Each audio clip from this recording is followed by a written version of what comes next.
देश में आए दिन अपराध बढ़ते जा रहे हैं और इन्हीं पर लगाम लगाने के लिए अब जरूरी हो गया है कि एक नेशनल डाटाबेस बनाया जाए जिसमें अपराधियों से जुड़ी सारी अपडेट और उनके रिकॉर्ड को लंबे समय तक सुरक्षित रखा जा सके। इसके लिए लंबे समय से विचार विमर्श भी चल रहा है, लेकिन अब इसमें आगे बढ़ते हुए केंद्र सरकार की तरफ से बड़ा कदम उठाया गया है, जिसके तहत केंद्र सरकार ने लोकसभा में एक ऐसा बिल पास करने का प्रस्ताव रखा जो अपराधियों की पहचान से जुड़ा हुआ है। और अगर ये प्रस्ताव पास हो जाता है तो क्रिमिनल रिकॉर्ड रखना काफी आसान हो जाएगा। साथ ही किसी भी अपराध के मामले में गिरफ्तार और दोषी साबित हो चुके अपराधियों का रिकॉर्ड रखने के लिए हाईटेक टेक्नोलॉजी का इस्तेमाल किया जाएगा। चलिए इस वीडियो के जरिए बताते हैं आपको पूरी खबर। तो सबसे पहले ये जान लीजिए कि आखिर क्या है criminal procedure identification bill. Identification bill अपराधियों की यूनिक पहचान से जुड़ा बिल है, जिसका मकसद अपराधियों की बायोग्राफिक डिटेल को सुरक्षित रखना है, जो भविष्य में भी काम आ सके। और अगर ये बिल पास हो जाता है तो इस बिल के तहत अपराधियों और ऐसे अन्य व्यक्तियों की पहचान के लिए पुलिस को उनके अंगों और निशानों की माप लेने का अधिकार देता है।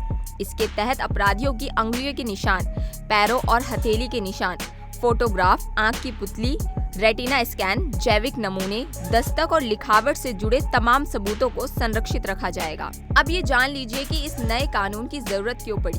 केंद्रीय गृह राज्य मंत्री अजय मिश्रा टेनी ने संसद में बताया कि अपराधियों की पहचान वाला मौजूदा कानून 1920 में बना था और ये नियम वो है जो अंग्रेजों के समय से लागू है। इसके अलावा इस नियम की कुछ सीमाएं भी हैं, जैसे the identification of prisoner act 1920 के तहत अपराधियों के केवल फिंगरप्रिंट्स और फुटप्रिंट लेने की ही इजाजत है और इसके लिए भी मजिस्ट्रेट के आदेश की जरूरत होती है। चलिए अब बताते हैं आपको पुराने और नए बिल के बीच के 5 बड़े अंतर को।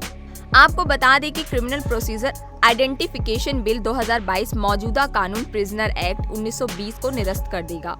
इसके अलावा ये प्रिजनर एक्ट 1920 अपराधियों और आरोपियों के सिर्फ फिंगरप्रिंट्स और फुटप्रिंट का रिकॉर्ड रखने की ही इजाजत देता है।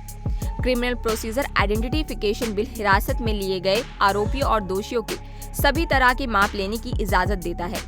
बिल के प्रावधानों के मुताबिक हिरासत में लिए गए लोग, गिरफ्तार किए गए आरोपी और दोषी को पुलिस अधिकारी और जेल अधिकारी को अपनी पहचान से जुड़े सभी माप देना जरूरी होगा। क्रिमिनल प्रोसीजर आइडेंटिफिकेशन बिल 2022 पास होने के बाद आरोपियों और दोषियों के रेटिना, फोटो, फिंगरप्रिंट्स, हथेलियों के प्रिंट्स, फुटप्रिंट्स और बायोलॉजिकल सैंपल लिए जा सकेंगे। फिजिकल और बायोलॉजिकल रिकॉर्ड के अलावा दोषियों और आरोपियों के हैंडराइटिंग और सिग्नेचर का रिकॉर्ड भी रखा जाएगा। इस बिल से क्या फायदा होगा? गृह राज्य मंत्री अजय मिश्रा ने बताया कि अब न सिर्फ तकनीकी और वैज्ञानिक बदलाव हो रहे हैं, बल्कि अपराध भी बढ़ रहे हैं, इसलिए नया बिल लाया जा रहा है। उन्होंने कहा कि नया कानून जांच एजेंसियों की न सिर्फ मदद करेगा, बल्कि इससे कन्विक्शन रेट भी बढ़ने की उम्मीद है। इसलिए अगर ये बिल पास हो जाता है तो इस बिल के तहत अपराधियों और ऐसे अन्य व्यक्तियों की पहचान के लिए पुलिस को उनके अंगों और निशानों की माप लेने के सभी अधिकार मिल जाएंगे। इस वीडियो पर अपनी प्रतिक्रिया कमेंट बॉक्स में जरूर दें और देश दुनिया की तमाम खबरों से रूबरू रहने के लिए द न्यूज़ 15 को लाइक, शेयर और सब्सक्राइब जरूर करें।